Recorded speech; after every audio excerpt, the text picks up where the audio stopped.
I will say Marvel's actually doing pretty well with these like one-off silly looks. Yeah, I mean they're all the same though. Yeah, I know, but That's the only thing is like they Also, just I keep was putting trying to out the same remember. shit.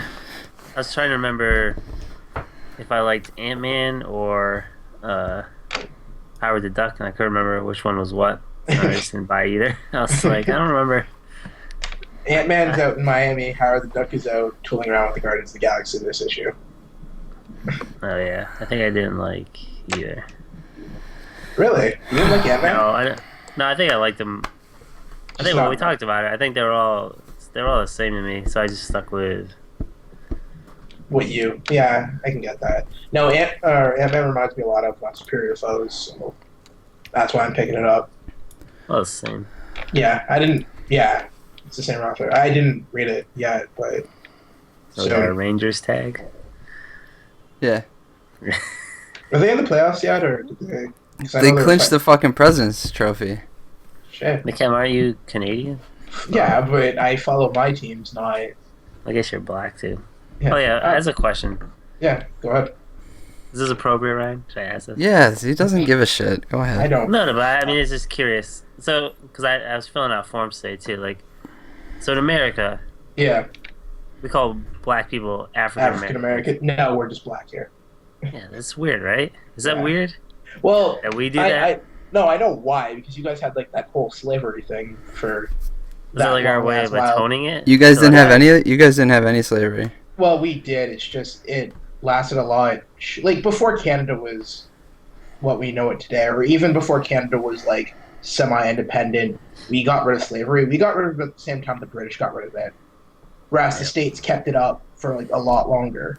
So the whole like the negative connotation that being black presents is a lot different here than Canada than it is down in the States.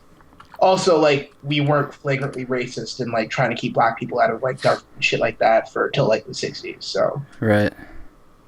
yeah. it always comes down to slavery. Like African American rose as a name because it's people's way of saying like I was not my ancestors weren't born here, but like I'm clearly African or like maybe Dominican or like someone from some island or some shit, but I'm as American as you and I because I have no heritage. Let's put it that way. So we get African American, but yeah, it just doesn't make sense in Canada. It does not make sense up here. Like you're black, you're Pakistani, you're whatever. Right. So there you go, Kyle. Does that answer your question?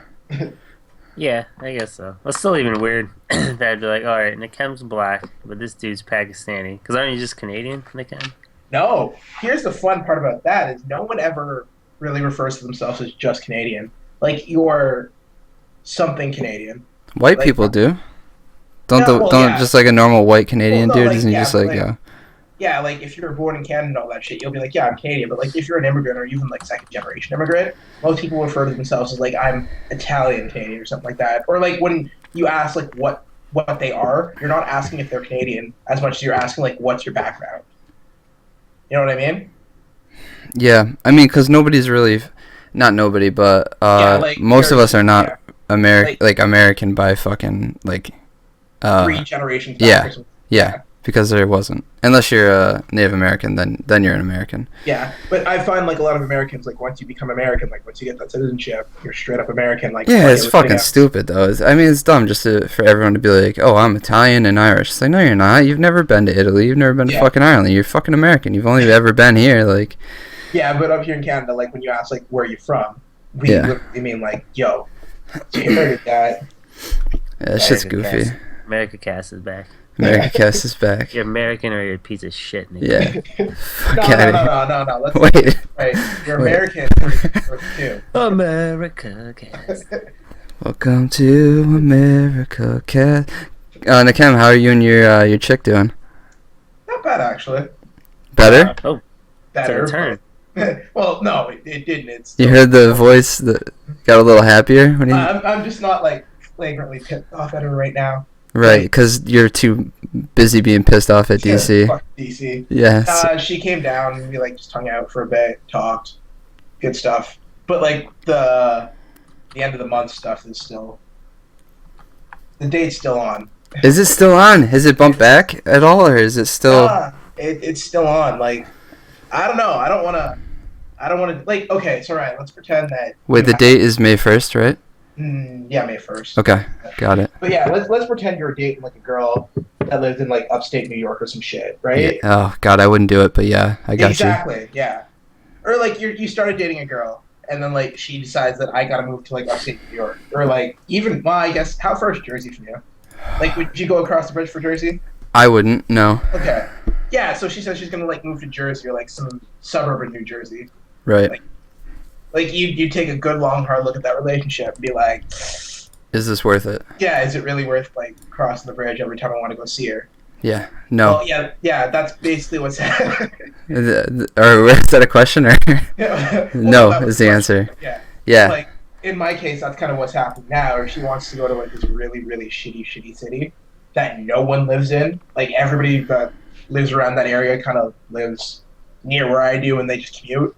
But she wants to go live there because it's where she's going to be doing school, and like I don't want to be spending my weekends in like there. Yeah, dude. So, how far is it? Like an hour. Like it's like an hour and a half at most, but still. By car, right? Yeah, by car. Yeah. Dude, fuck it, dude. You can't be doing that. Yeah, that's what I'm saying. So she's gonna be there like full time, right? Yeah. Nah, you can't do that. She's straight up. I can't. I didn't even do that. I hated that when I was in college.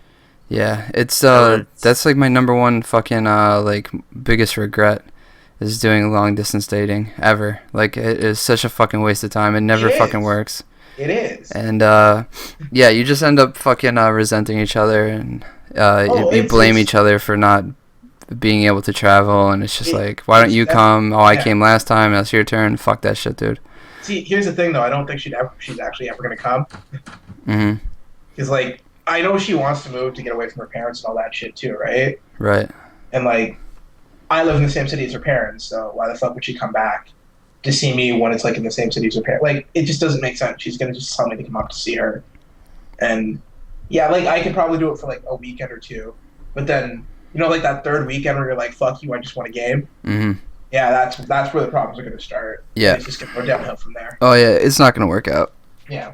I mean, unless you're fucking I mean, if you're the type of dude that's just like at her beck and call, then maybe it'll be fine, but or if we've been dating for like a year or two, you know what I mean? Yeah, if you're like super fucking committed and you're like, I don't want to be with anybody else, but yeah. I don't see it working out, especially I mean, you already have a fucking date, so it's not like things aren't looking too fucking good. Nah, it's not like last week it was malice, but now it's just practicality. Practicality. It's like, fuck me. I can't.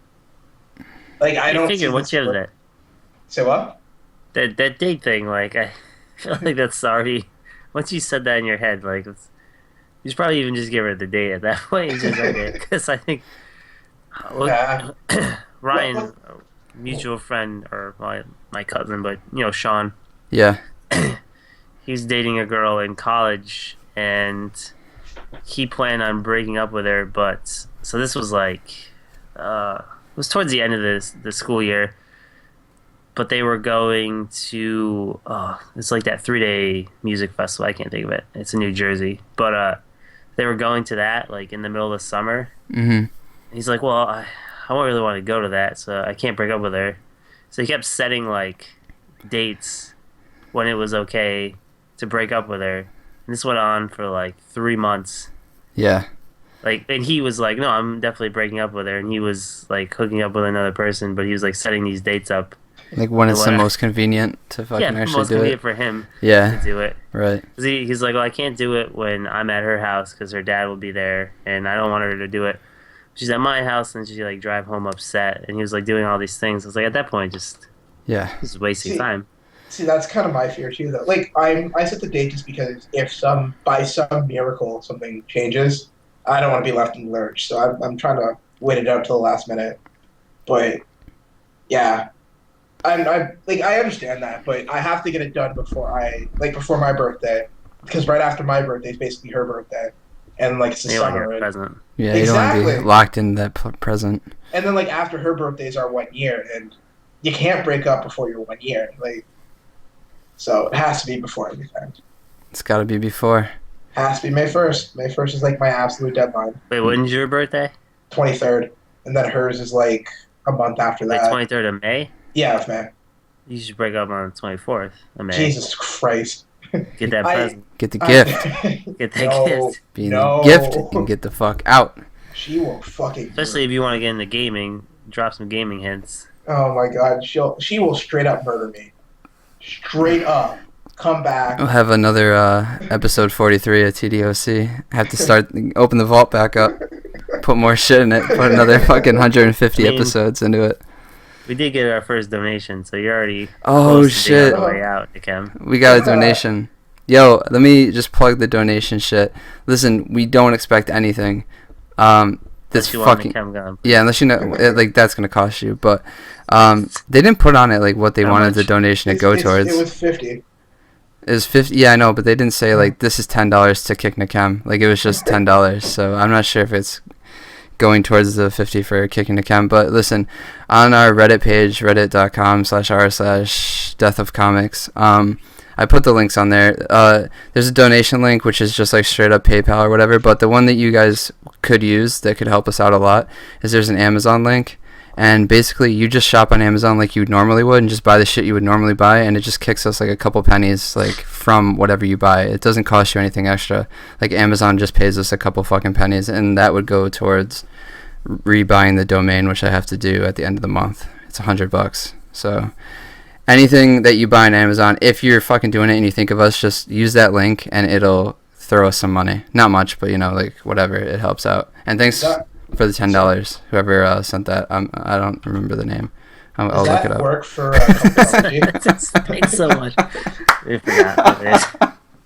I'm sorry, man. I fucking forgot. Oh shit, I wasn't prepared to talk about it. Yeah. Does that Amazon link, does it work with Comixology since they're owned by Amazon now? I don't know. Maybe Kenneth sent us $10. I don't know the name that they go by because it doesn't say. This is from Anonymous, but yeah, Kenneth, thanks, dude. We appreciate it. Kenneth, man, free me from this burden. I want my Thursday nights back. Kenneth, it's gonna cost $40 more to get him off this fucking. I mean, if you had said to Kick Nakem $10, would have been plenty. Probably. Oh shit, I'm out. Okay. No. He didn't specify. We gotta wait till his draft's done. So me and Ryan are buying all these fucking books. Yo, do we have a link for that? Did you guys send me it? Weren't you gonna send me a link to the books for next week? Oh yeah, sure. All right, just send it through Skype. Do we have anything else to talk about? Fuck, yo, I'm like out of shit to talk about on this. Have you got any dates lately at all? I've been seeing one chick.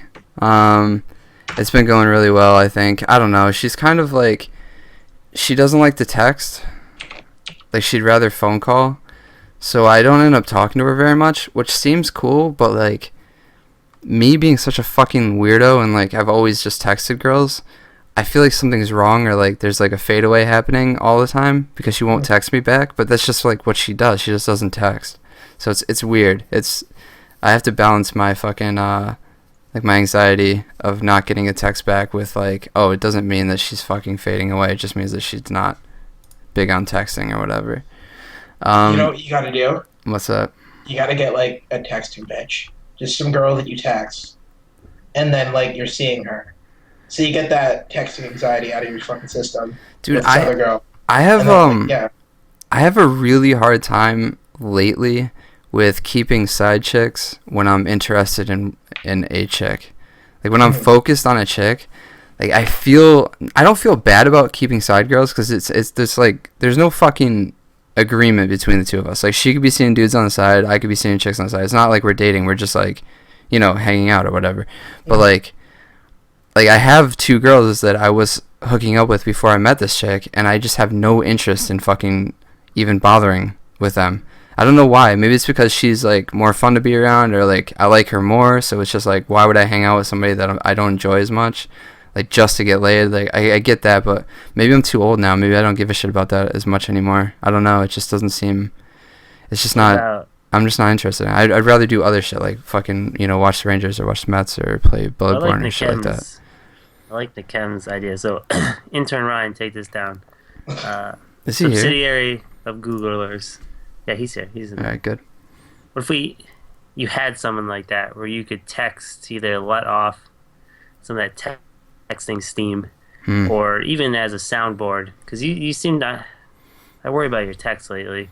Yeah, so do I. Like they're not the Ryan old. They're not good. No, they're not. I sent a fuck up of a text to this chick like 2 days ago, and I was like, that's it. It's done. Because this text sucked. It was the fucking worst. I was like, oh, that's over. So, yeah. No, you're right. I see what you mean. Write that down. Or maybe we could just get a volunteer, like one of the dudes from the cast, like, just let me text you and just catfish me for a bit. You could get Dan. Yeah, get Dan. Just to be Jenny. I need Dan to do Jenny, so I could just text him. That's actually a pretty good idea for something that you could do with Googlers. Like, have it be no. Okay. Have it be as like. I just said that. No, hold on. Listening to Chem. This is a good idea. Yeah, when it comes from a black guy, it makes more sense. It makes perfect. This is a good idea. Hold on. Go ahead, Chem. But yeah, no, like you send a text that you're gonna, or like anything. So you send like a message that you're gonna message a chick on OKC or some shit, right? Right. Or on Tinder, and you want to sound like charming but still kind of witty and all that shit. You send it to Googlers, and they like send it. They filter it through. They punch it up. Yeah, they punch it up. Like they read it, they edit it, they copyright it. They put it through like a panel of girl experts who are like, yeah, I'd respond to this, and then they send it back and they like clear it out for you, and then you send it to the girl. So you don't end up with any of those like times where you just fucking try to say something funny and like. That's not a bad idea. I don't know if it falls under the subsidiary of Googlers, but. Googlers is ever growing. Oh, okay. Because me and Ryan talked about the shit stations this week. Was that part of Googlers? I figure we open local satellite branches of Googlers where we're working out of, and we turn those offices as well into what I designated as shit stations.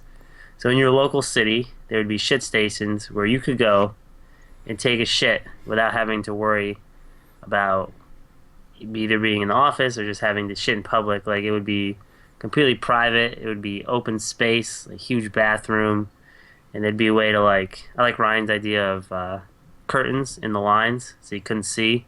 Can't see who's coming in or out of the shit station. So like you leave and you're like, oh, I was in there for an hour, you know, but they can't see you. So it's like, oh, I don't have to ever look them in the eye, which is nice. We're professionals. Like, you can have a messy shit, smelly. I mean, I'm not gonna be working in there. Probably intern Ryan. The intern will. We'll get him an intern. That's why we have an intern. Well, he's the intern. We're not going to get the intern, Kyle. We can't afford that. We got $10 donation. That's all we have. That's all we've ever gotten is $10. We can't afford a fucking intern for the intern. Not yet. That's why you're building this Googlers. Yeah, you built it up. You know what I heard about? I heard about this today. This is about shitting. No, it's not about Googlers. It's about the idea of, like, how wiping is sort of archaic. And, like, almost like, I think in time we're going to look back at wiping and be like, this is, like, a barbaric practice. That, like, it's not realistic. Like, you can't get a fucking clean ass from wiping it. So, like, the idea of jumping in the shower directly after a shit or, like, using a bidet or something to spray it off, like, is better than wiping. Because wiping you can't get everything. There's no way. So I think, like, in time, we're going to look back and we're going to be like, how did we ever do this? How did we ever think that was clean enough? Well, if Demolition Man is a true vision of the future that we're going to be living in, it'll all be 3 seashells, so... Wait, I don't remember Demolition Man. Explain it. Like, Demolition what happened? Man, the wiping? So I think it's Sylvester Stallone. He goes back, or he goes forward. Oh, not the plot. I don't need the plot. I just need the bathroom part. Well, yeah, okay. So he goes to take a shit, and then like he comes out, and he's like, "Yo, guys, you don't have any toilet paper in there." And like these 3 guys, like these 3 cops, look at him like he's crazy. And he's just like, "Fuck toilet paper. We haven't used that shit in years. It's all about the 3 seashell method." And then like they just turn to each other. It's like, "Hey guys, this guy doesn't fucking know how to use the 3 seashells." So. What is the 3 seashells? What does that mean? They never really specify or describe. It's just like that's kind of the joke, right? It's one of the mysteries. Yeah, of what could the 3 seashells possibly entail. There has to be a better way. Yeah, but I'm saying, like, if Demolition Man is the future that we're all going to be living in, and I think it was 2030 is when the whole thing was set, in 15 years or so, we'll be wipe in a better way. Fucking Catfish Jenny says my good friend showers after every single shit just to clean his ass. So I think that's the future. I think.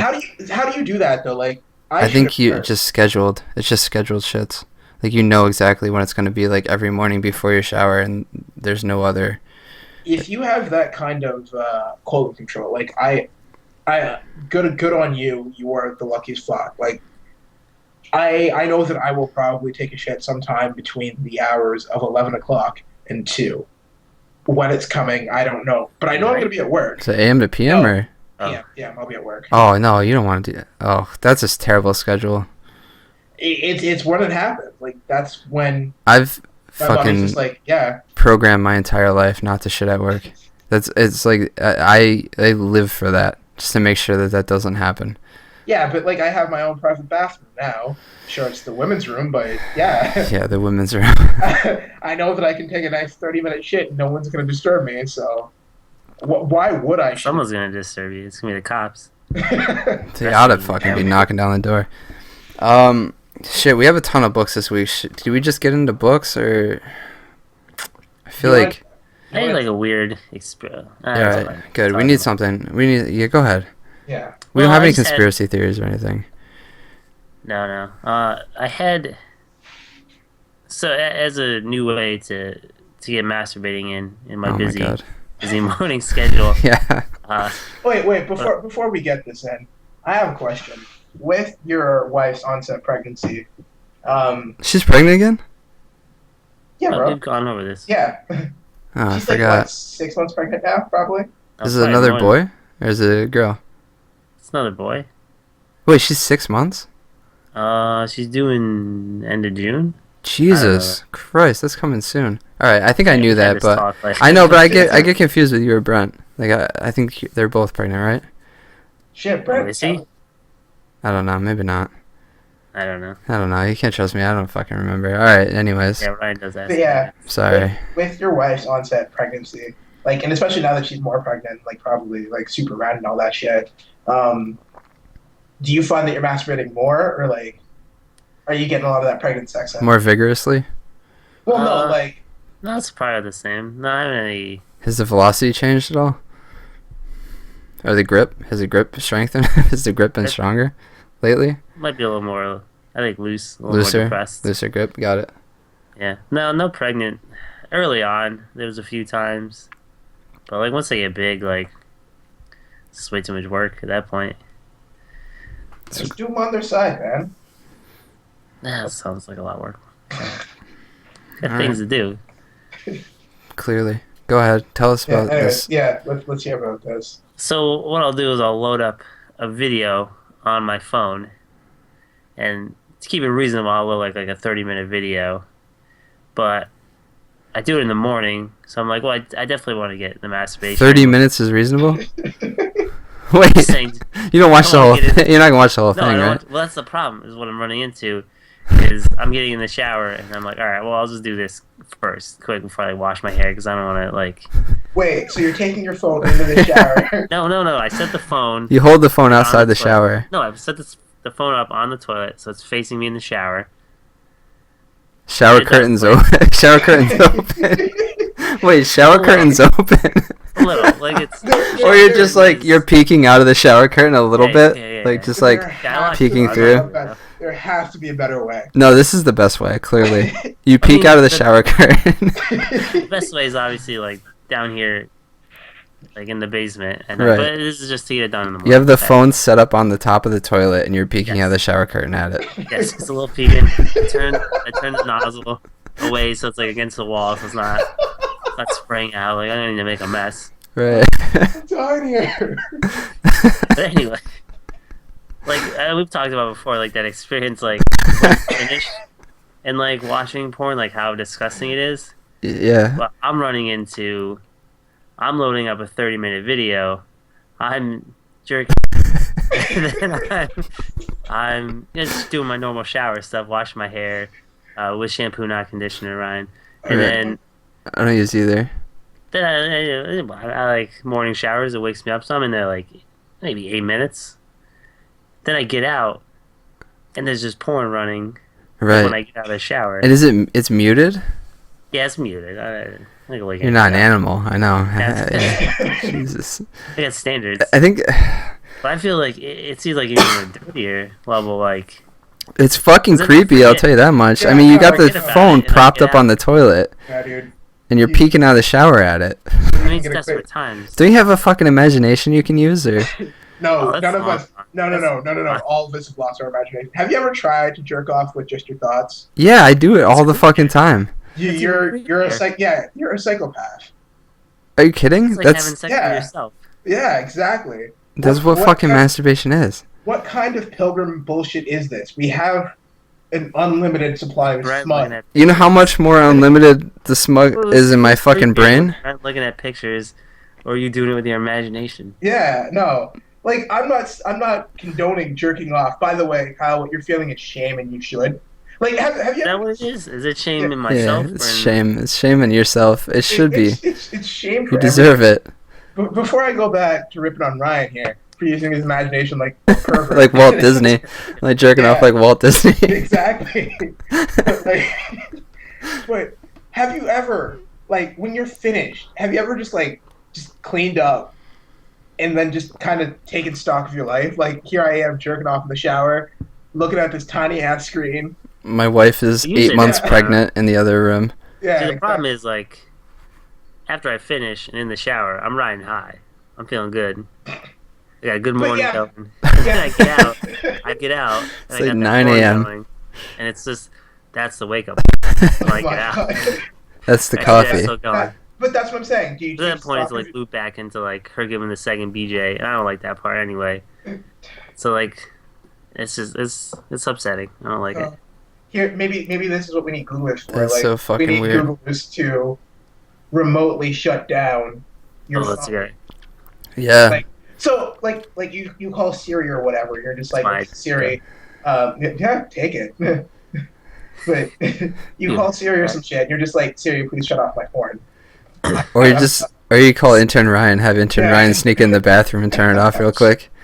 No, because there's that gap in shower curtains, right? Right. So yeah. I might close it when I'm done. You'll be peeking at him. Watch him turn it off. Yeah. That's so fucking weird though. Like that, I think that says a lot about the way a dude can fucking jerk off. Just like the phone propped up on the toilet, like 6 feet away from him as he's peeking out of the curtain at it. Like, I still that's so fucking weird. I have to. There has to be a better way. Like, I know for a fact there are waterproof tablets out there. That's even creepier to invest money into a habit. Just be like, I like watching movies in here while I like watching TV shows or Sports Center while I shower. Actually, watching Netflix. Why did we buy this waterproof tablet? Wow.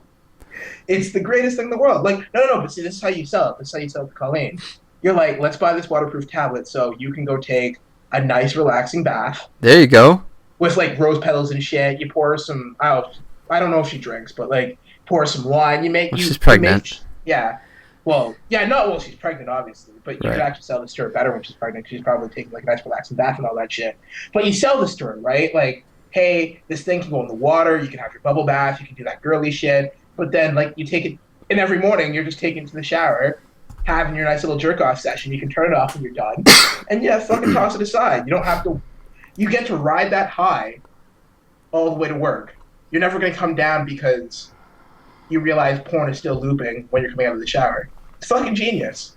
I probably could just turn it off when I'm done, but like I said, no. Maybe get like a shower stick or use the plunger. Use the plunger and fucking use the knob on the plunger to turn it off real quick. Yeah, but what if he like knocks into the toilet and he has to explain to his wife how he fucking fell out of the shower? Yeah, like with one, a plunger. why do you have your phone in the shower with you? 2, why was it propped up on the toilet? 3, how did it get shut? Like, why did it fall into the toilet? There's no clause. It's a lot of questions. It's a lot of questions. Yeah. Kyle, it's a lot of questions you're not prepared to answer, bud. I'm just saying, there's a better way to do this. All right. Well, yeah, I feel like it's still better than using your imagination. Catfish Jenny, my imagination sucks. I'll jerk off the porn. Seriously, just sit down in the toilet and jerk off, and then hop right in the shower after. It's fucking easy peasy. There you go. I've done that, but there's no. No. How do you clean up on the toilet? what Kyle is TP. trying to do is he's trying to save as much time. Those freaks out Yeah. there who brush their teeth while they're in the shower. Kyle's taken it to the next level and just gone to jerking off in the shower. When you start brushing your teeth while you're jerking off in the shower, you've reached some sort of time-saving nirvana. We don't need to do everything in the shower, I feel like. I brush my teeth outside of the shower. It's no big deal. Hey, do people do that? Brush their teeth? Inside? Yeah, Brent does it. Shower, yeah. Brent does that shit. What? I'm pretty sure. I remember him doing that when we lived together. Yeah, my old roommate used to do it all the time. Yeah. And he swore by it that it just saved him time. If that dude could have eaten breakfast in the shower, he would have. I've tried it. It's fucking gross. Yeah. It's not good. Alright, is that good? Are we good on this? Yeah, we got a lot of books. Yeah, we got a fucking shit ton of books. Like Ryan skirted that imagination issue. Why? It's fine. I think a lot of people agree with me. No, they don't. We can talk about it on the Reddit if you want. What's creepy about it? That's the way that we started doing it, I mean, right? it's like last resort, like. And man, there's no excuse now if you're laying in bed and you're fucking tired and you can't sleep, then you're just like, all right, it's time for the imagination. Pull out your phone. I don't fucking do that. What are you imagining? Like past experiences, past chicks. The shit that I've done. This wouldn't be a problem if you sent those past experiences to Googlers. Well, and we kept them in the cloud. Or a cloud. I got a lot up here that I can fucking go off of. A lot in the old spank bank. The like chicks from a long time ago. They pop into my head, and I'm like, oh shit, I remember that. God. They're better. They're better in my fucking head than they were in real life, probably. Once I get them fucking put through the ringer in there. Turn around and bust straight into the toilet. No cleanup required. Just flush it. That's kind of fucking weird. I don't like that. I don't like imagining that. It seems fucked up. Kyle, did you read Imperium 3? Yes. Yeah. I get right on today. All right, we're gonna talk about 3 books really quickly, and then we're gonna go into the fucking onslaught of DC books that we read this week, and hopefully it won't take forever. Imperium, I think is, and maybe this is a little hyperbolic. Maybe I don't expect you to agree with me on this, but I think it's the best book that I'm reading right now. By fucking far. Like, I just wanted to bring it up on the cast because I wanted to say, if you're not reading this shit, you're fucking missing out. And it's the same thing with Harbinger. Like, I think me and Brent were reading Harbinger, and we told you guys like a bunch of times, like, Harbinger's the fucking best, and it was fucking amazing. I think Imperium is better at this. Like, I think right now, Imperium's better maybe, but it's really fucking good. Go fucking buy it. It's worth the $4 an issue. It's fucking amazing. Yeah, I mean, I read, I think, the first 2 trades of Harbinger, and I'm not overly invested in Harada. Like, I think he's an interesting character, but like, I don't know. I know enough to know about him to like understand this. But what I think is pretty amazing about this is even the last 2 issues. So like, issue 2 dealt with like what's his name? Grave Dog, I think. Yeah, like that whole story was fucking great, like on its own. Dude, like, the fucking hardcore, those dudes in hardcore, how awesome is that shit? It's like this group of 4 like mercenaries or whatever, and they are connected to this like central intelligence, and they're only allowed access to 1 power at a time. So they have to go through this operator and be like, operator, remove flight and give us shields, or like remove shields and give us whatever, like fucking I don't know, whatever ability they want, but they can only have 1 at a time. So they're like constantly dealing with this operator and like switching out their powers. That's a fucking amazing idea. I love that idea. It's like they're like enhanced humans. They're not like psiots or whatever, but they have access to such a huge range of fucking abilities. Maybe not better, but at least currently use of like Suicide Squad. Yeah, it feels like Metal Gear Solid shit to me. I don't know why, like, but that's just the feeling that I get from it. But so that it all ties together. But like that alone, like the first issue had that crazy like otherworld stuff, which was cool, and I really enjoyed that. Like as its own story, I loved the Grave Dog stuff, and the first one, like the ending was great. And then the third issue, like, again on its own, was fucking amazing with was it Sunlight on on Snow? Snow. Yeah. Like that just alone, like him, like with all like dealing with what he is, like going to see the fucking therapist. Yeah. And she's like, I don't know why you're here. And he's like, I just can't fucking talk to you. Like I don't understand. And then everyone's just like telling him he's a robot, and he's like, he has that memory of like waking up and being in the snow, and like that whole like why he wants to be named that. And dude, I was like, that never happened. Nikem, let me tell you this. He wants to be called Sunlight on Snow. Like you remember the first issue, right? Yeah. All right, so he wants to be called Sunlight on Snow. Harada will not fucking call him Sunlight on Snow. He calls him I don't remember what it is. It's some fucking robot name anyway.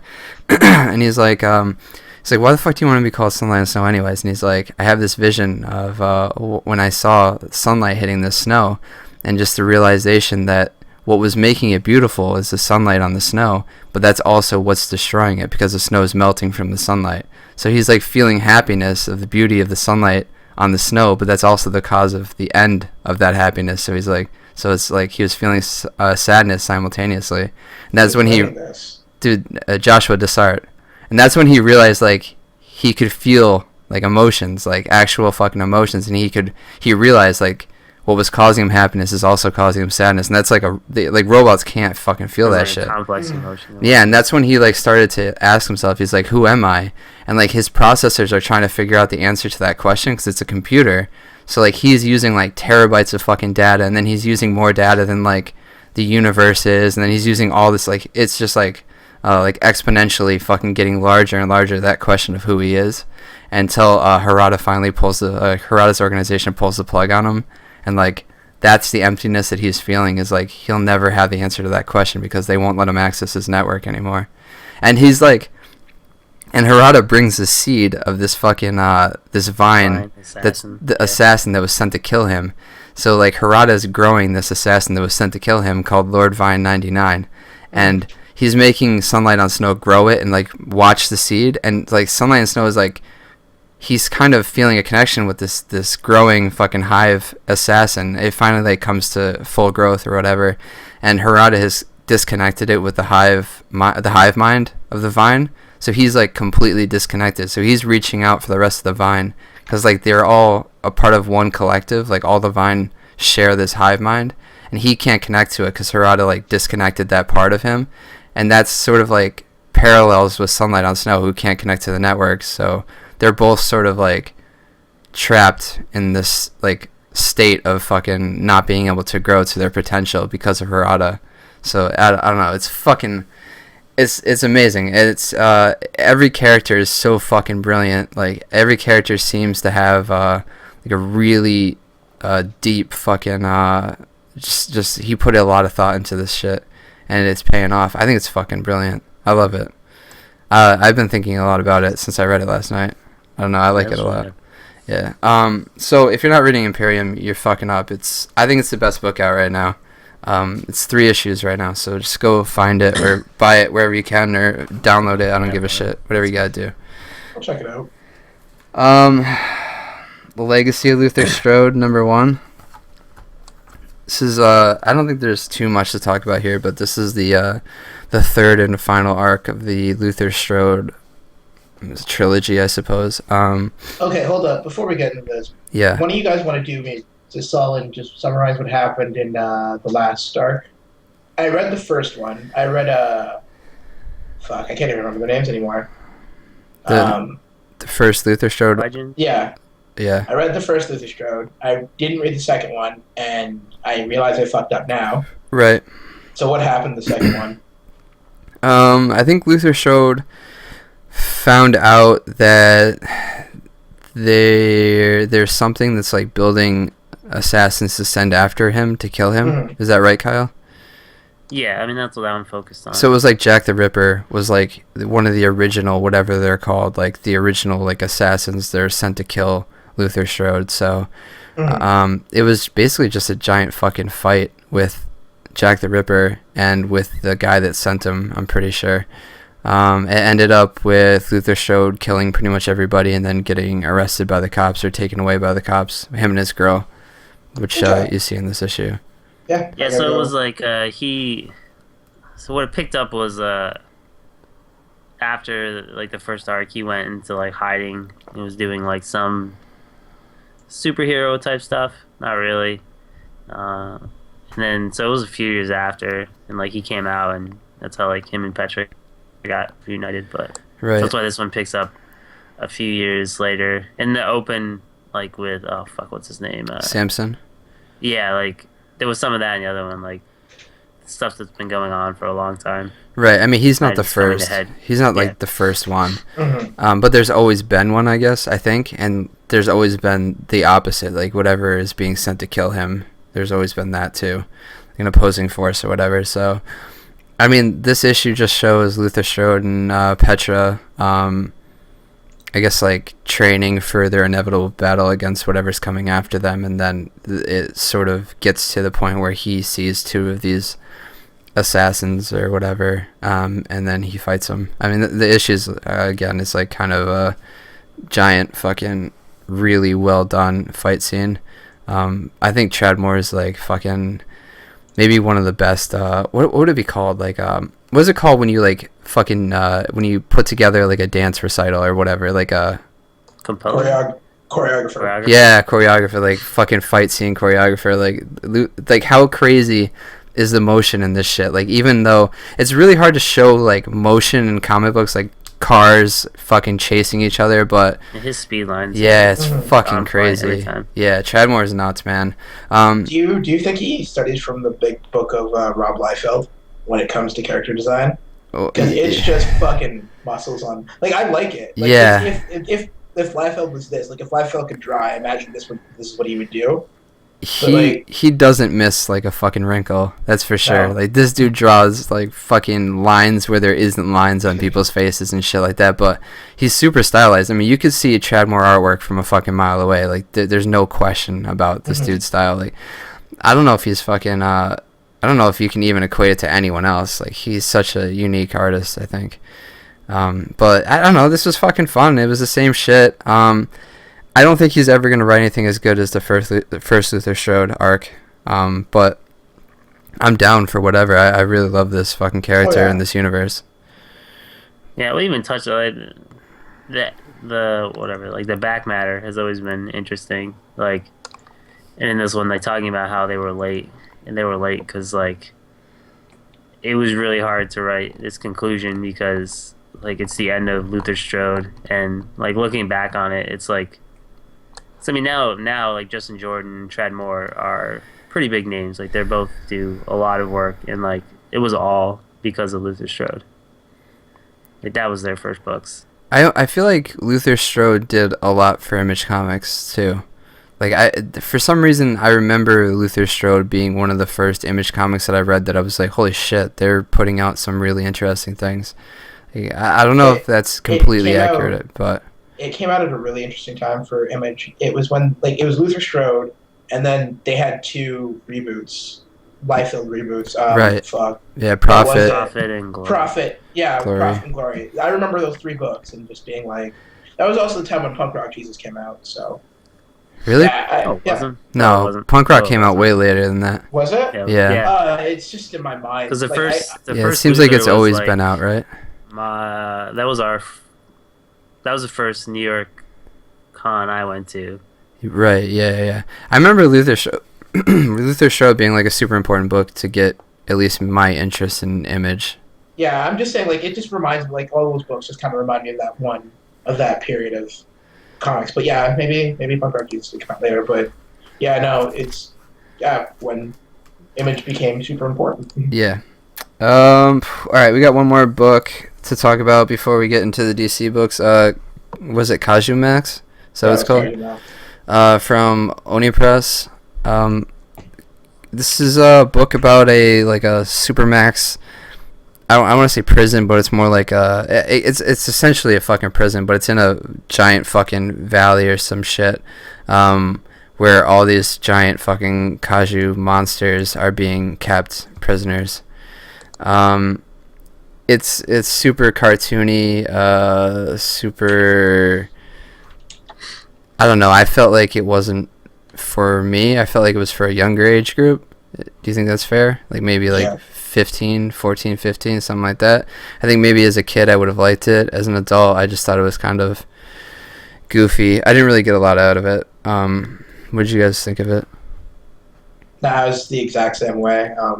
I actually think it would err on the even younger side. Yeah, I don't think it was for me. I think it was for younger people, younger kids or something, or people that are into. I don't know. If you're into that shit, then you might be into it. But I don't know. I had no interest in it. I got bored of it. I only read half of it. I got through it, but I was just like, yeah, this is meh. Kyle? Yeah, I liked it, but I think it toes that line of. I mean, I don't think it's like all ages. It's talk about like shankings and stuff, but yeah, I mean, I think if you like that stuff, I enjoyed the art and the story in general, but I don't think it's for everyone. And I wasn't blown away, but I enjoyed it. Right.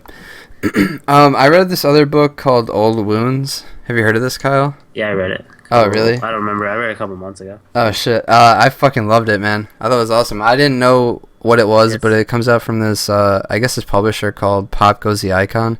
I don't know. It's like a super fucking random buy for me, but it was fucking awesome. The artist, Dark Engine. Oh, yeah, I'm right. reading it, but yeah, it's the same artist. Yeah.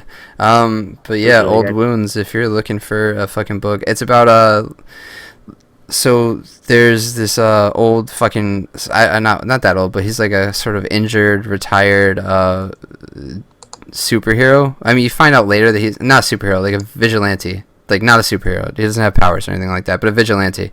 The cops show up at his house one day, and they're like, hey, there's a bombing at your ex-wife's house. Nobody knows he was a fucking vigilante. He's, like, undercover or whatever, super secret identity. He's like, oh, there's a bombing at your ex-wife's house. Her house exploded, and she was killed, and we think it was deliberate. And she used to be one of his sidekicks.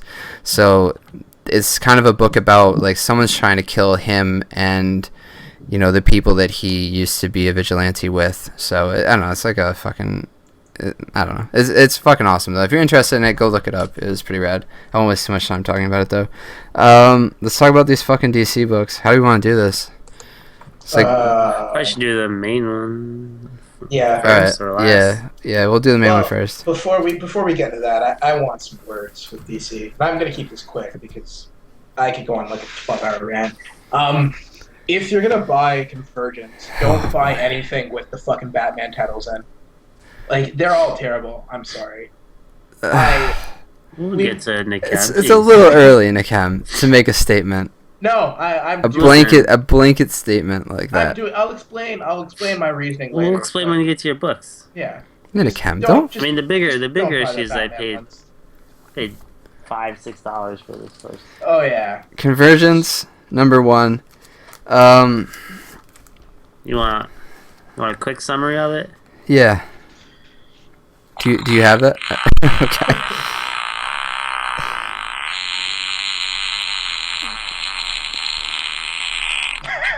Okay. Okay. Convergence #1. Convergence #1 is essentially we're at World's End number. I don't know, whatever the last issue like. This is the end of At World's End. Yeah. Yeah. Like, it had literally nothing to do with Convergence. Yeah, it did though. Okay, yeah, near the end it did, but you'd think with Convergence, like all these worlds colliding, but it was Earth 2. If you haven't been reading World's End, Superman from At World's End. Yeah, I thought that was Injustice Superman because he kept talking about Injustice. No. Well, that might have been the Injustice Superman. I don't know that Superman. That Superman's not from World's End. Superman. Yeah, it is. It's some other Superman. We have a bunch of characters most of them from Worlds 2, World's End, or whatever the fuck it was called. They meet up with this dude. I think his name is Telos. He works for Brainiac. He basically says that he's all a these... planet, right? Sure, he's a fucking planet. I don't know. He looks like a human to me. Or he looks like a fucking creature to me, but he's a planet, apparently. Whatever the fuck... I don't give a shit what he fucking is. It's the thing from Zero, right? Sure. Yeah. I mean, it better be. It fucking better be. It says all the cities that he captured are going to have to fight so that only one can survive. Only one world can survive. This basically feels like another setup issue. This didn't really move us any closer to if there is an ending to Convergence, I don't think this got us any closer to that. This should have been. This is what Zero issue should have been. Yeah, this should have been the Zero issue. Shouldn't even existed because Zero should have been Zero and then this in one issue. So yeah, but like if you money. haven't been reading World's End, you have no idea who these fucking people are. Like, you know, when Alan Scott is like, I can't feel the power of the green anymore, that means nothing to you unless you've been reading Earth 2 or like yeah, I know. World's End. I mean, or the chick who was from the Red. Or yeah, right. Batman or the fucking Flash. Like, none of these people. You have to read a completely separate book to understand what the fuck is going on here. And I didn't read the last issue of World's End yet. Like, it's sitting in my pile of shit that I'm going to get to sooner or later. So I was like, what the fuck is going on here? Like, isn't that kind of weird to... So, like, Secret Wars... I mean, I think obviously a lot of it is hinging on what Hickman is doing in Avengers. But, like, that's one of Marvel's major titles, like Avengers, like so they can bank on a lot of people who've been reading Avengers or at least know how to get it. Like, who was reading World's End that they would me apart from being it was but I mean, like, that's not a major title. Like, I figure even if you went into Justice League with like this is even related to like things that major people were reading. Like, I mean, that's what happened with Zero, right? The Convergence Zero was like a fucking it is a direct result of the last issue of Future's End, and then this is directly out of World's End. That's the thing. It wasn't even of the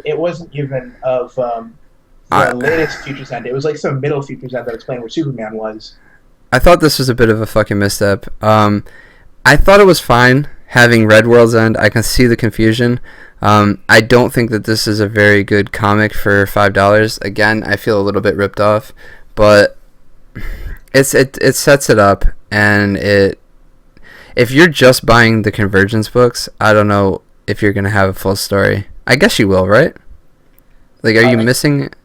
I don't know. Cause I don't even know what. Yeah. You're getting like a real fucking bare bones fucking story, I think, because you're missing all the fucking meat and shit. But yeah, so you're hearing that these worlds... Here's my fear of what's going to happen. You're hearing about all these worlds that have to fight each other, right? So I have this feeling that World's End Convergence number 2 is going to be like just a scoreboard of like, this world defeated this world defeated this world defeated this world. And then you'll have like, I guess the guys from Earth 2 and maybe some other people. But nobody defeated anybody so far, you know? Yeah, but I'm saying, like, they're going to be like, oh, check out... It's going to be like random ones. Yeah, but they're going to like allude to stuff. So they're going to be like, check out Harley Quinn #1 to find out what happened in... Oh, that would be awful. I don't think they would do that. I honestly think that's what's going to be happening. So you're going to have like all these little tangents that are trying to get you to read the alternate books while you have the main plot, which is paper thin, and like... So it's what, like, let's say the whole thing is like what, 28 pages, I think. Yeah, sure. Yeah, so let's say it's 28 pages. You're gonna get 14 pages devoted to the main plot and 14 pages devoted to read the tie-ins, basically. No, Nakam, they wouldn't do that. I mean, they're not gonna do that, Nakam. I'm still confused. Like, that's crazy. What has led to this? Like, again, I was reading a handful of DC books, but like, I had a general idea of what's going on. And again, I mean, because I'll keep bringing up Secret Wars because I think they're the same plot. Like, Secret Wars has been building for like a couple years now, and I think it's they've spelled it out. Like, there's worlds colliding. Yeah, but you didn't read Future's End. But was this shit going on there with Brainiac, like in Future's End? Yeah, I don't understand. Yeah. He shows up and he captures the city in like a globe or whatever. Like it's not as fucking spelled out as Hickman's, but that's because putting out every week was gonna be important. Because I'll tell you, 2 years later, it's not as fucking linear as Hickman's, because Hickman's vision the whole way.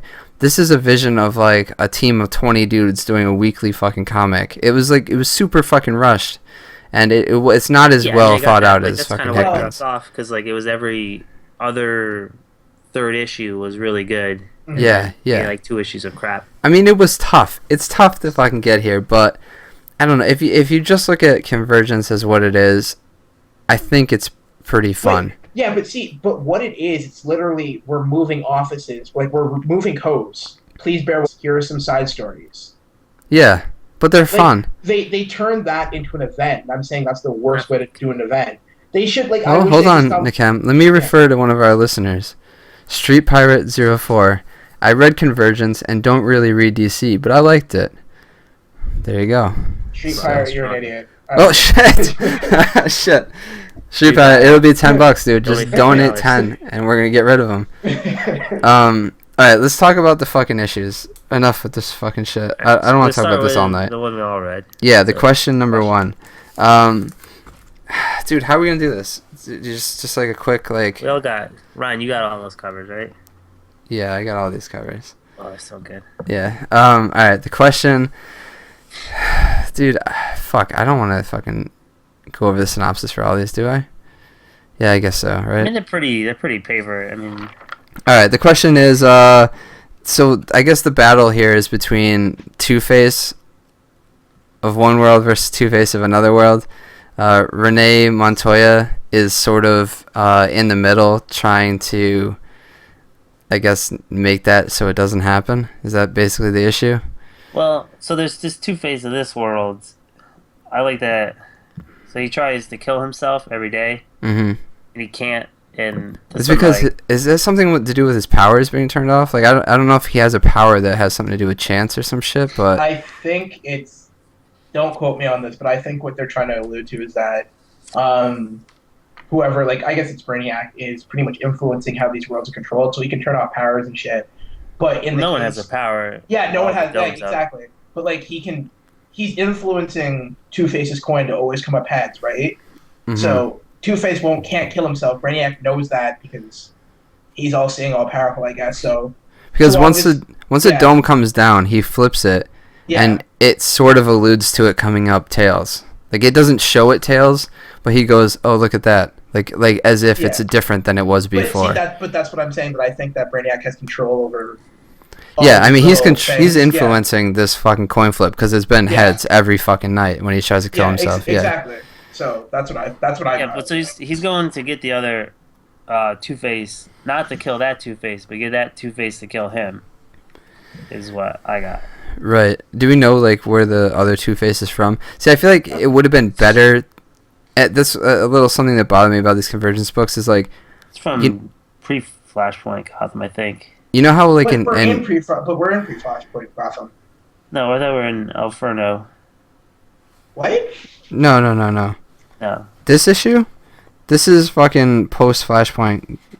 No, it can't be post-Flashpoint. Why? All the cities that are in all these tie-ins are in the beginning of the issue. So there's pre-Flashpoint, there's El Inferno, there's Flashpoint Gotham. No, this is the same in every issue. That's what I'm saying. All of the first weeks take place in those ones. Oh, okay. Because New York City Angor is in Titans.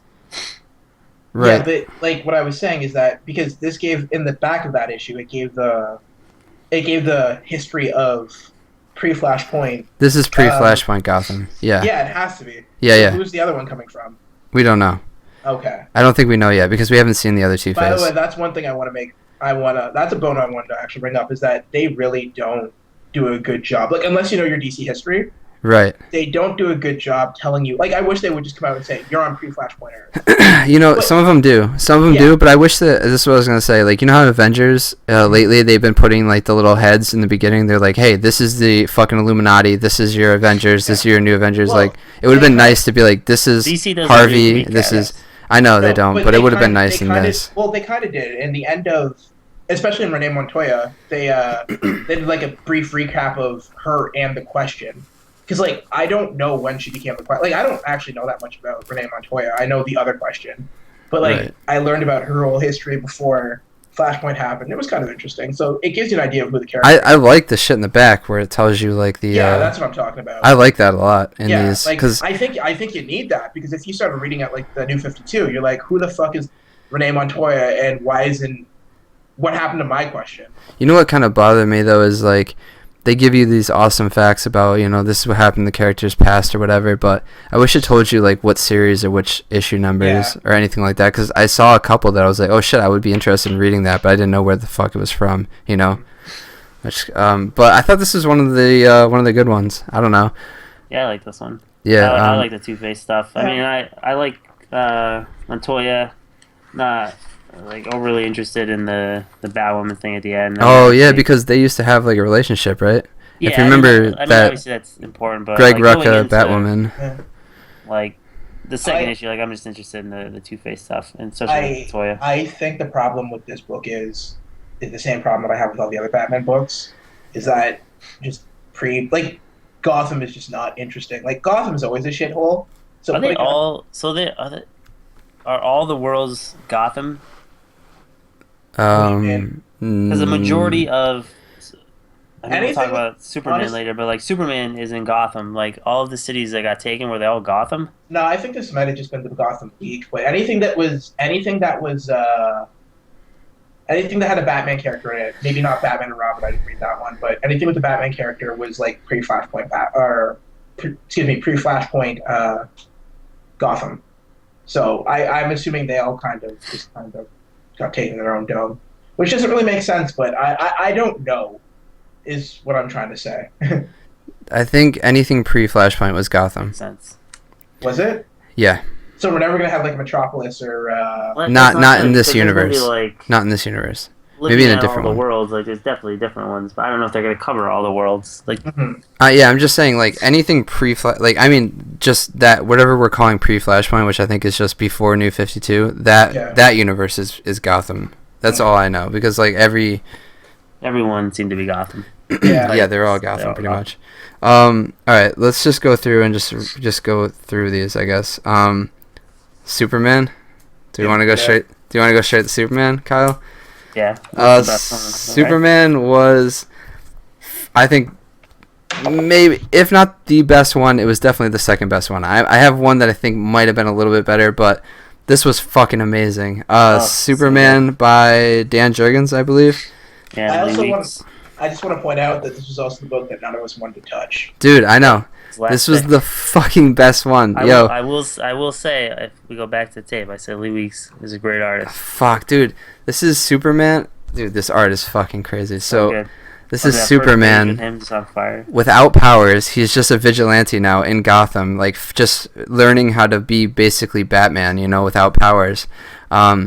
He gets in this situation where this dude is, I think, about to shoot him, and as soon as that happens, like the dome lifts, he gets his powers back, and he dodges the bullet or he punches the guy, so then he's about to get hit with a flamethrower. Right, yeah. And he gets like his like vigilante outfit gets burned off, and he's wearing the Superman outfit. Oh, so fucking sick, dude! And he's talking to Lois like in his ear because Lois is with him. Lois is pregnant with his baby because he could finally fuck her because he doesn't have his powers. So it's like, he can knock her up and not fucking shoot a shotgun through her fucking chest.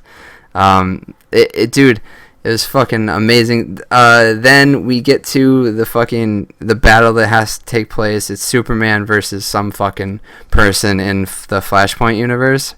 And yeah, it's the Flashpoint because it's Thomas. It's Thomas. It's that fucking Superman that was grown in like a test tube or whatever. Yeah, skinny Superman. Skinny test tube Superman hears fucking Lois from the other universe and goes and confronts her thinking that that's his Lois or whatever.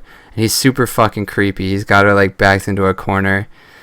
It was really fucking rapey. It's fucking amazing. This was a legit fucking awesome comic book. That real fucking creepy shit with him, and the last panel is like her screaming Clark and him just getting his shit beat out of him. Yeah, dude, I'm fucking stoked, man, for this issue. Or for the second issue of this. That actually sounds really good. Yeah, dude, you have to buy it. Superman, it's worth the $4 that issue. Nikem, pick one. Fuck, you know what? I'm gonna pick one of mine because I want to go on a rant. Yeah, pick yours. Fucking Batgirl. Batgirl, alright. I read all these, by the way, so yeah. I'm with you guys. That's so sad. Go ahead, Nikem. So, Batgirl is a pile of shit. Awesome. So, basically, oh my god. So, basically what happens is Stephanie Brown Batgirl, so... Nikem had the worst draft out of all of us. I did. Yeah, let's just get this out. Nikem picked Batgirl, Oracle, Harley Quinn, and... Well, and that's it. Plus... okay. Plus question. Yeah. Right. Yeah. So, Batgirl. The chicks. Yeah. Jesus Christ. What was I thinking? But anyways, Batgirl. So, Batgirl is Stephanie Brown. who has not been fighting. So when the dome came down, basically, she decided to hang up her cowl for reasons that I feel were not adequately explained.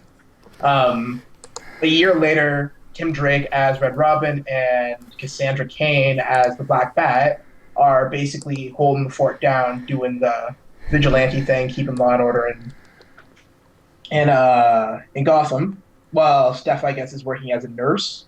And she actually has a couple of moments here where she's like talking criminals down, just telling them like, "Fuck off! I'm not dealing with your bullshit." Yeah. At a certain point, she gets called out by Brainiac to be the new, or is it Brainiac or Telos? Whatever. Yeah, interchangeable. Whoever's calling them out to do the fight, she gets called out as the new champion to defend that Gotham against, I believe it's Gorilla Grodd or Catman. Yeah, it's Catman. And the end of the issue is basically them fighting. Well, not fighting, but like about to get ambushed by Gorilla Grodd, which is actually kind of cool. So this book has some of the worst art I've ever seen in my entire life. No, dude, this art is so good. Kyle, please look at the preview for Batgirl. I fucking hate. There's no way that you think this art's bad. I hated that art. I hate it with all my heart and soul. God damn it. This art is fucking good, man. Yeah, no, it's not like okay. No, like I didn't like the art, so that okay, I'll call that mine. The story is stupid. Like I can understand why Steph would want to hang up her Batgirl thing. Like I understand why she would want to, but the book just gives you like basically zero explanation. And then what I really wanted, because I'm actually a really big Batgirl fan, like Stephanie Brown Batgirl fan. I kind of just wanted a date night book between Steph tooling around as Batgirl with Tim being like Red Robin and them like crushing on each other like they used to, and then Cassandra Cain doing whatever the fuck she wants to do. Like I was kind of just hoping for that kind of thing, right? Like, the kind of Bat family that we haven't really been getting lately. And instead I got this pile of horseshit. No, dude. All right, I think what you got is like a pretty decent character book. Nikem, are you still there? Yeah. Kyle, all right, Kyle dropped. Okay. Like the characters in this book, I thought were pretty strong. I thought the relationships between the characters was strong. I thought the Cassie shit with Stephanie Brown. Yeah, I thought it was fucking on point. Okay, that was good. That was legit good. The shit where she's fighting Catman, and Tim Drake is like leaning against a rock watching them fight. I thought that was fucking hilarious. What the fuck was that though? Like, what happened to Tim? Because she was all like, I'm the champion. I got to do this. She didn't want to bring them. We noticed at the end of the issue. When Tim is being like all spacey and weird, did you get spored by a mushroom? Because I got spored by a mushroom once. Yeah, he's joking around, man. Is he really? Like, this is not the time nor the place. Dude, I don't know, man. I thought as a fun character-driven comic, I thought it was good, man. No, I fucking hated every moment of this. And maybe I hated this so much because I was expecting something else. Like, okay, you read Leviathan, right? Yes. Yeah, it was a while back. Right. You know how it had that issue with Batman Inc.? Yeah, from Batman Inc. Kyle, you disconnected. Your camera's down. Just so you know. No. Go ahead. Okay. But yeah, when they had the issue where Steph sneaks into the girls' school from Leviathan, and she's like doing all that crazy shit. Yeah. I was hoping that the book would be more of that, but then you get more Steph being like kind of the badass. Like she's always been the outside of the Bat family, right? Yeah. So which she is here. You get to see it from the outsider perspective. I mean, but why did she have to stop being Batgirl? Why, out of all of them who are like, out of all the most times that you need to keep justice and all this shit going in Gotham because it's like up in flames, right? Why did she decide to stop being Batgirl? She explains it. She says like she's doing her own thing. She's a nurse, right? So she's helping. She's not fucking like sitting on her thumb. She's like helping out still. Why can't you do both? And she gets confronted by that fucking dude in the outfit. That like sometimes you don't have to escalate. Like she's like sometimes wearing a fucking costume is just like means that you want to escalate the situation. Like sometimes it's better not to. Like again, the book isn't what I want it to be, and that's why I think I'm so disappointed. But I still think it's not really a good book. If you needed to make some cuts on your pull list and you're like, I like Stephanie Brown as Batgirl, maybe I'll pull this. Nah, I think you could probably Let me say I think it's in the top third of these. I think so. Let's go. I'll pick one of mine, I guess. The Atom. This was, I think, if Superman wasn't the best, I think this was the best. Those two are neck and neck for me, and they're totally different books. This was totally it felt like sort of like a Daniel Close type, like indie type book, where it's goofy and over the top, and it doesn't make a whole lot of sense with the rest of them, but it's so much fucking fun. It's so everyone inside the domes don't have any powers, but for some reason the Atom can still grow, but only his hand. Like, he can't shrink anything, and he can't grow any other part of his body, but just one of his hands, his right hand, I think it is. So the issue starts out with these kids that are fucking around this building, and the building collapses on top of them, and Adam saves them. And you get the sense that the kids are like, fuck, why did it have to be the Atom? Like, the newscasters show up and they're like, oh, a giant fucking building just crashed and these kids were saved, and here comes the hero now, and it's the Atom, and they're like, oh fuck, it's the fucking Atom. Like, he's apparently just out of his fucking mind. He's talking to himself the entire issue. He has a voice in his head that no one else can hear, that he keeps answering throughout the issue. And I guess there's something about the one growing hand that's creeping everybody out. It's a fucking really funny, really well written book. The art is fucking awesome. He fights a fucking like crocodile fucking dinosaur thing, and it's great. The Atom is like one of the better books. I think maybe the best, maybe just below Superman, if not the best. But I thought it was fucking amazing. Kyle, pick one. Of yours. I only had one other, 'cause I bowed out of Speed Force because it looked like shit. Fuck, I read Speed Force, dude. Yeah, I know you did. That's why. Fuck. So mine was the other one was Titans. Yeah. Which I'd say it's up there as well. This art was fucking great, like old school, kind of Kirby-ish.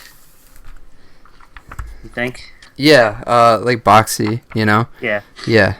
So it's Roy Harper. So again, stuck in the dome. So it's got the Titans.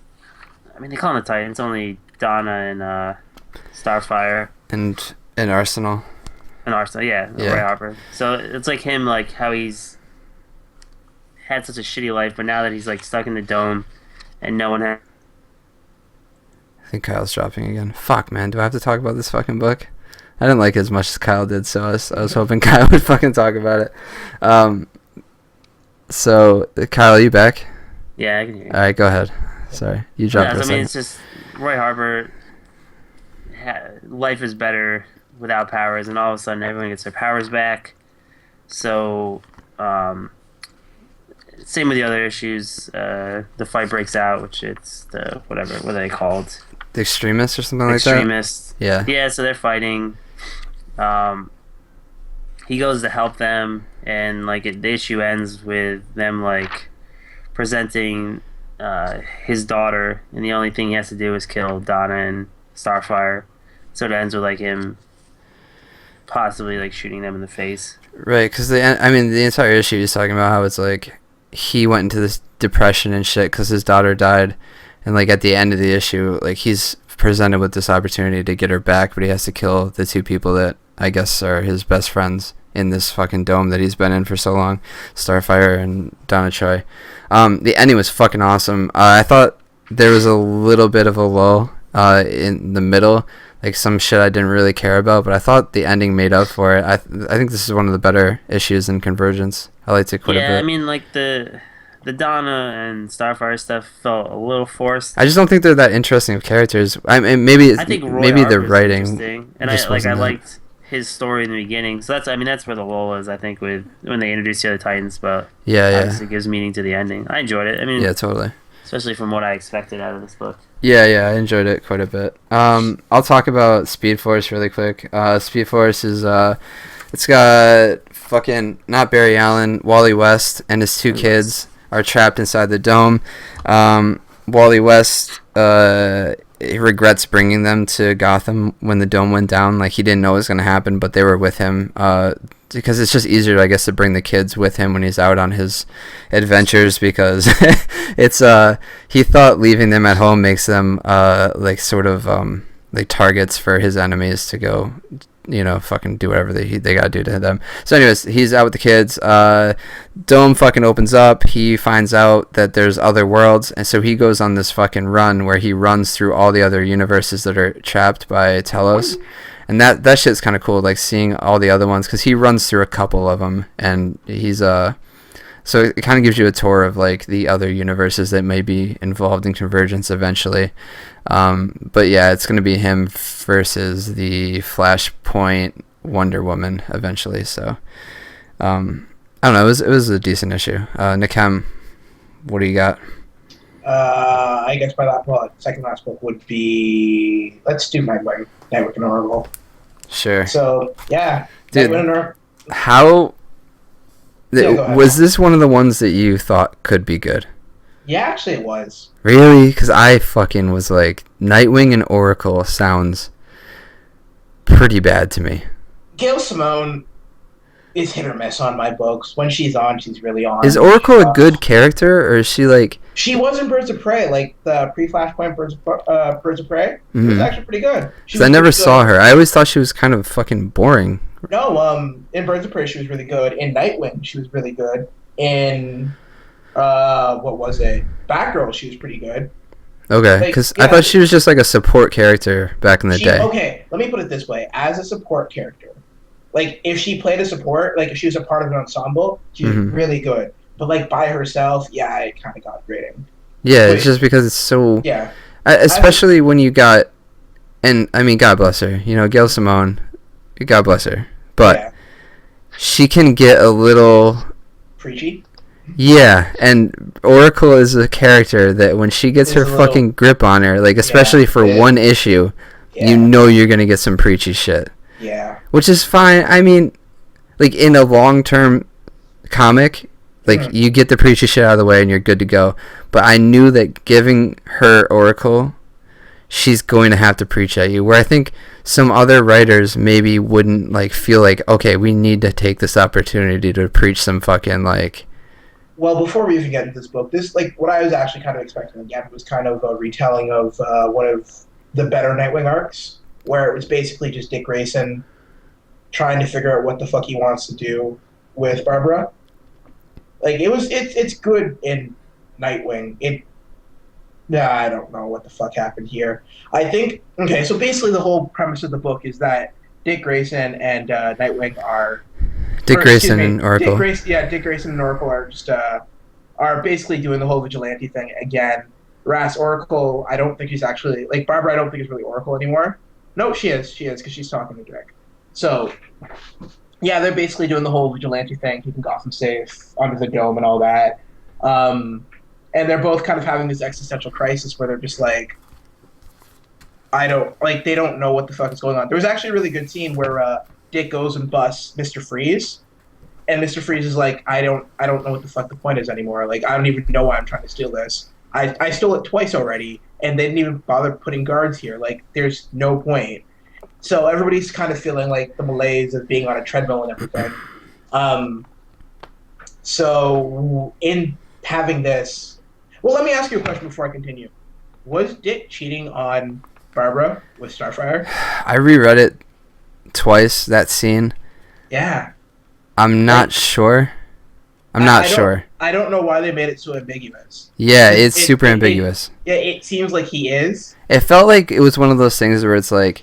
It all depends on how you read it. Yeah, I feel like it was one of those things where it was like, she wrote it as like, okay, adults only, you'll understand this. Yeah. Kids aren't going to understand it, so let's leave it. But adults, you know what's happening here. But, I feel like it was like that, because why write that scene if he wasn't? There's no point in that scene. No. There is, because she's kind of like saying, like, look, you're one of the bravest, greatest guys I know, and, like, I totally love you, and I wish you would kind of just get over your shit and accept.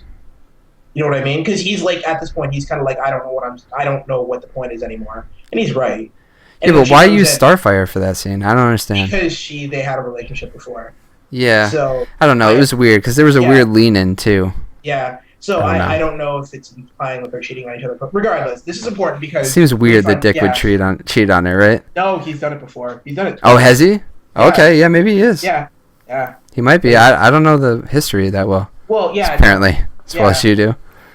So I read the entire Nightwing run. I loved it. But so this is important because he goes and proposes to Barbara yet again. I think this is the third time, and every time they propose, one of them usually cheats on each other, and she says no, and it's because like she doesn't. She's also feeling the same thing that Dick's feeling of like I don't know what the point is anymore, and all this shit. Right. And then our villains, if you want to call them that, which is Hawkgirl and Hawkman from I don't know what Fury City or whatever. Yeah, from like I think it's from what's that? Oh, El Inferno. Yeah, sure. Let's call it that. Sure. It's the Hawk World. Oracle? Yeah, we are. Oh my God. Yeah, it's the Hawk World, wherever those guys are from. They come in because they just won their last fight. They want to basically conquer Gotham and not do the dome bullshit anymore because they're the last two people there on Earth.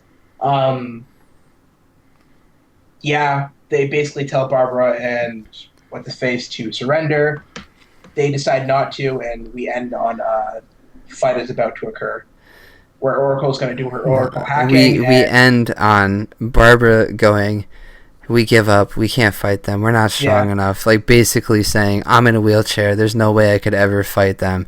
And then she's really going to. The last panel is her going, I'm freaking Barbara Gordon. Of course I'm going to fight you. I started fighting you 10 minutes, like, ugh! Yeah. It was so fucking cheesy. I fucking hated it. Look, I'll keep this short. I fucking cringed so hard on that last panel. Like that's Gil's mode being Gil's mode. Let me keep it short because there's really not much to talk about in this book.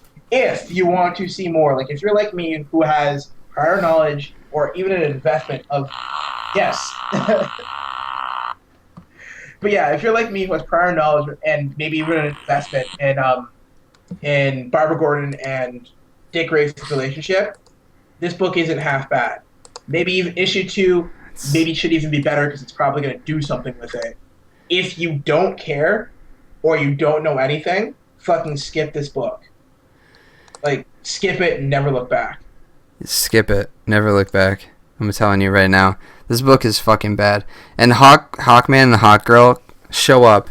I mean, basically the fucking idea of this Convergence, right, is you have to fight.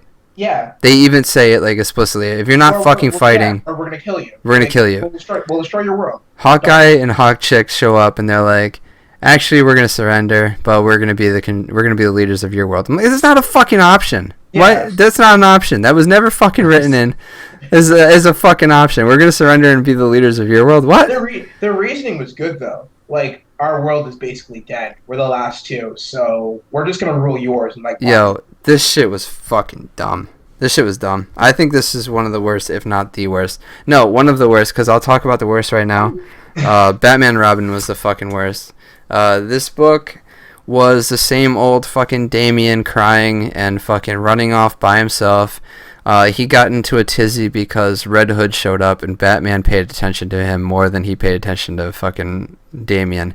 It was so fucking stupid. It showed a clear that he maybe the writer didn't read the prior Batman shit because it was a fucking rehashing of everything that nobody likes about Damian, him being a crybaby brat.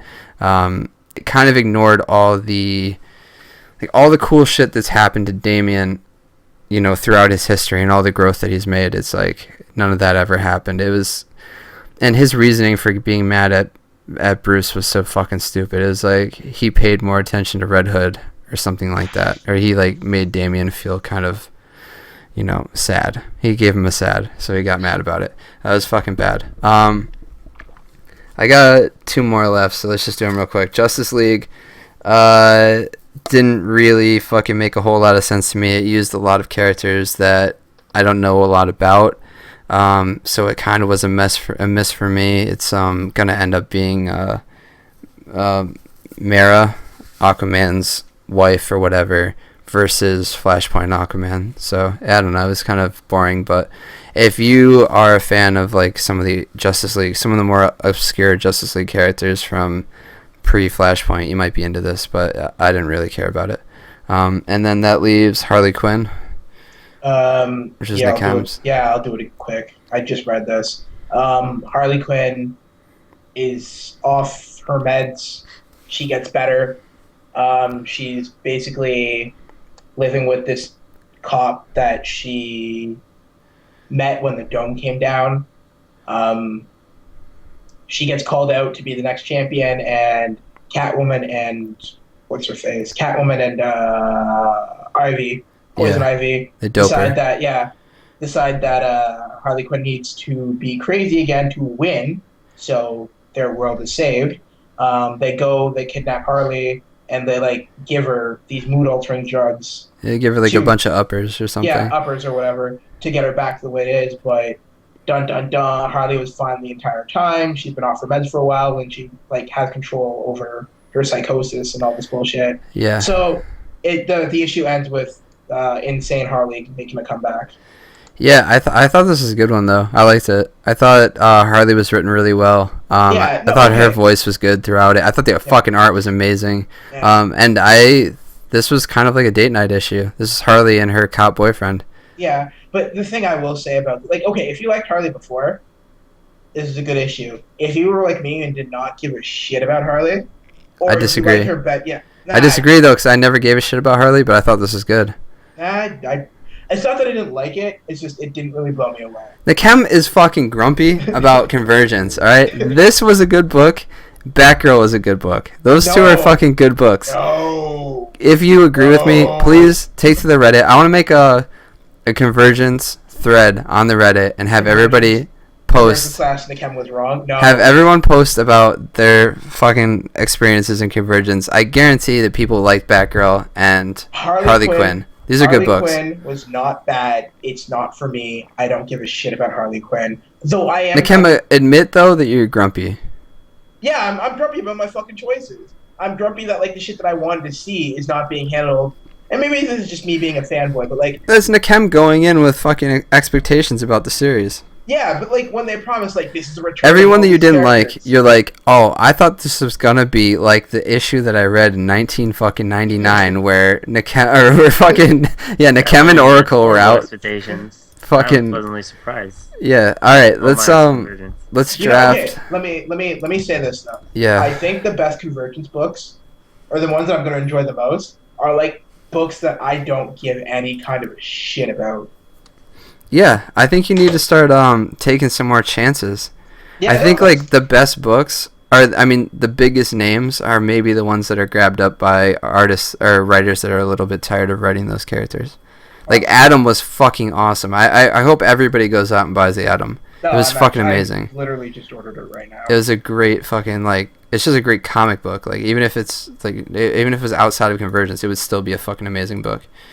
All right, I'm opening up the list. Yeah, I got So for next week, I think our I thought there's a better fucking list of this shit. Our here choice. Yeah, I got it. It's got to be Superboy, right? Yeah, I really wanted Superboy. Let's do Superboy. Yeah, I was gonna read it anyway, so yeah. All right, Superboy is our pick. We're gonna read Convergence 2 and Superboy. Nakem, you get first pick this week. Well, fuck it up, Nakem. Supergirl Matrix. Actually, that. Oh my fucking! Stop picking the females. Let's see here. You don't like them. You hate them right now. You know what? Fuck it. Let's do this right. Let's do Man of Steel. Man of Steel. All right. Good pick. All right. Kyle, go ahead. I'm gonna take one-armed Aquaman. All right, I'm gonna go Green Lantern Parallax. It's actually not a bad choice. It's a good choice. See, my gut's telling me go Suicide Squad, but I just can't do that to myself, so I'm going to go Green Arrow. Ollie, good pick. Kyle? I'm gonna take a risk. I'm gonna go Catwoman. This got Kingdom Come Batman. Okay. See, I'm not looking at the lineups. I'm gonna go with... I'll take Suicide Squad. Fuck it. Nakem, final pick. What do we got here? You got Batman, Shadow of the Bat. You got Justice League International. And you have... Yeah, well, you were gonna pick anyway. Or Supergirl Matrix. No, I'm staying away from those right now. Which one are you taking? Yeah, fuck Ambush Bug. I'm gonna take Justice League International. Let's do this. Okay, sure. Kyle, you want Supergirl or you want Shadow of the Bat? I already got a Bat. I'll take Supergirl. Alright, I'll take Shadow of the Bat. I'll probably read them all, though. You're gonna read them all, It looks like there's actually some interesting stuff going on. Careful, Nikem. Don't go tainting. What are you gonna do for that Superboy cover? You're gonna get the regular, right? Fuck, man. You know, one of the most iconic fucking covers growing up for me is that Superboy cover. It's him fucking leaning against a brick wall. Fuck, what does it say? Fuck, I can't remember. It's something so fucking edgy that I was like, this is the best shit ever. That Superboy haircut. Was it like the Metropolis Kid one? It was My Way or the Highway. That's what it said. Okay. It said My Way or the fucking Highway. He had the leather fucking Superboy vest on. Dude, I wanted to look like Superboy when I was a kid. Like, I wanted that fucking haircut. I don't think my mom would let me do it. I wanted to wear the fucking leather vest and the spandex pants and shit. And the gloves. The fucking red leather gloves. So fucking sick, that look. Amazing. That's it for this week. Thanks for listening. This might have been a tough issue. I think it was. Yeah. Yeah, it's alright. We're going to come back next week with a little bit more energy, and Nikem's not going to be so grumpy. Nah. I'm going to try to love it. I'm going to try to love it, guys. He's going to try to love it. I put a warning on the fucking stream that said Nikem is hot this week. Just but so everybody knows. Convergence sucked dick this week. I hated it. Alright. That's a good sign off. Alright, we'll be back next week. Thanks for $10. Peace.